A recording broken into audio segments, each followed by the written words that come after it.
আসসালামু আলাইকুম। আজকে আমরা ক্যাল নিউপোর্টের একটা দারুণ বই ডিপ ওয়ার্ক এটা নিয়ে একটু গভীরে আলোচনা করব। হ্যাঁ, deep work rules for focus success in a distracted world. Cal Newport তো জর্জটাউন ইউনিভার্সিটির computer scientist. Productivity, digital minimalism এসব নিয়ে লেখেন। মজার ব্যাপার হলো উনি নিজে প্রযুক্তির মানুষ হয়েও কিন্তু এই ডিপ ওয়ার্ক বা গভীর মনোযোগকেই সবচেয়ে জরুরি বলছেন। আসলেই তাই। মানে বইটার মূল কথাই তো এটা, তাই না? যে এই যে এত ডিস্ট্রাকশন চারপাশে, এর মধ্যে যারা ফোকাসড থাকতে পারবে তারাই এগিয়ে থাকবে। একদম। লেখক তো এটাকে আজকের অর্থনীতির জন্য একটা সুপার পাওয়ার বলছেন। সুপার পাওয়ার কেন? মানে এর পেছনে যুক্তিটা কি? উনি বলছেন, দেখুন, এখনকার অর্থনীতিতে দুই ধরনের মানুষ খুব সফল হচ্ছে। একদল যারা টেকনোলজির সাথে মানে বুদ্ধিমান যন্ত্রের সাথে খুব সহজে কাজ করতে পারে, আর অন্য দল হলো যারা নিজেদের ফিল্ডে একদম সেরা, মানে সুপারস্টার। আচ্ছা, আর এই দুই ক্ষেত্রেই সফল হতে গেলে দুটো জিনিস লাগে। এক, খুব দ্রুত নতুন জিনিস শেখার ক্ষমতা, আর দুই, অত্যন্ত উঁচু মানের কাজ করার ক্ষমতা। হুম। আর এই দুটোই আসে ডিপ ওয়ার্ক থেকে, মানে গভীর মনোযোগ দিয়ে কাজ করা থেকে। আর এটা যেহেতু বিরল, মানে সবাই পারে না, তাই এটা এত মূল্যবান। বুঝলাম। তার মানে শুধু কাজ করলেই হবে না, কাজের কোয়ালিটি আর নতুন জিনিস শেখার স্পিড, এই দুটোই ডিপ ওয়ার্কের উপর নির্ভর করছে।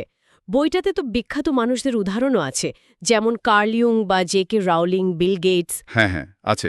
যেমন ধরুন, ইয়ুং লিখতেন লেকের ধারে একটা টাওয়ারে, একদম একা। রাউলিং হ্যারি পটারের শেষের বইটা শেষ করতে একটা হোটেলে উঠেছিলেন। মানে তারা ইচ্ছা করেই নিজেদের সব ধরনের ডিস্ট্র্যাকশন থেকে সরিয়ে নিতেন, অগভীর কাজ বাদ দিয়ে গভীর চিন্তায় ডুব দিতেন। ঠিক। আর এখানেই তো বইয়ের দ্বিতীয় ভাগের নিয়মগুলো চলে আসে। 4টি নিয়ম আছে, তাই না? হ্যাঁ, 4টে নিয়ম। প্রথমটা হলো ওয়ার্ক ডিপলি বা গভীরভাবে কাজ করা। এর মানে কি শুধু একটা শান্ত জায়গায় কাজ করা? শুধু শান্ত জায়গা না, তার সাথে একটা মানে নির্দিষ্ট রুটিন বা অভ্যাস তৈরি করা। কেউ হয়তো দিনের কয়েকটা ঘন্টা সব নোটিফিকেশন বন্ধ রাখে, কেউ বছরে একবার লম্বা ছুটি নিয়ে একা কাজ করে। মূল কথা হলো নিজের জন্য একটা সিস্টেম বের করা, আর সেটা নিয়মিত ফলো করা, যাতে ডিপ ওয়ার্কটা একটা হ্যাবিট হয়ে যায়। আচ্ছা আচ্ছা। দ্বিতীয় নিয়মটা কিন্তু বেশ ইন্টারেস্টিং লেগেছে। এমব্রেস বোর্ডম, মানে একঘেয়েমিকে আপন করে নেওয়া। আজকাল তো এটা ভাবাই যায় না। ঠিক এই কারণে এটা জরুরি। নিউপোর্ট বলছেন, আমরা যদি মস্তিষ্ককে একটু অবসর না দিই, সারাক্ষণ যদি কিছু না কিছু দেখি বা শুনি, মানে ফোন, স্ক্রিন, তথ্য, হুম। তাহলে মনোযোগ দেওয়ার ক্ষমতাটাই ভোঁতা হয়ে যায়। মানে ফোকাস করার যে মাসল, সেটা দুর্বল হয়ে পড়ে। তাই মাঝে মাঝে একটু বোর হওয়াটা দরকারি, ওই মাসলটাকে শক্তিশালী করার জন্য। মনোযোগের পেশি, দারুণ বলেছেন। আচ্ছা, তৃতীয় নিয়ম, quit social media. Social media ছেড়ে দেওয়া, এটা কতটা সম্ভব আজকাল? দেখুন, উনি কিন্তু একেবারে সব ছেড়ে দিতে বলছেন না, তা না, বরং সচেতন হতে বলছেন। মানে? মানে নিজেকে প্রশ্ন করতে বলছেন, এই যে প্ল্যাটফর্মগুলো আমি ব্যবহার করছি, এগুলোকে আসলেই আমার লক্ষ্য পূরণে হেল্প করছে, নাকি শুধু সময় নষ্ট? ও আচ্ছা, মানে উদ্দেশ্যটা বোঝা দরকার। একদম। শুধু অভ্যেসের বশে বা অন্যরা করছে দেখে নয়, সুবিধা অসুবিধা বিচার করে সিদ্ধান্ত নিতে হবে। বুঝলাম। আর শেষ নিয়মটা, 4 নম্বর। 4 নম্বর হলো ড্রেন দ্য শ্যালোজ বা অগভীর কাজগুলো কমিয়ে ফেলা। অগভীর কাজ মানে কোনগুলো?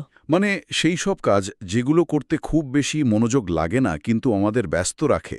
যেমন ধরুন, বারবার ইমেল চেক করা, ছোটখাটো অর্গানাইজেশনাল কাজ, অপ্রয়োজনীয় মিটিং।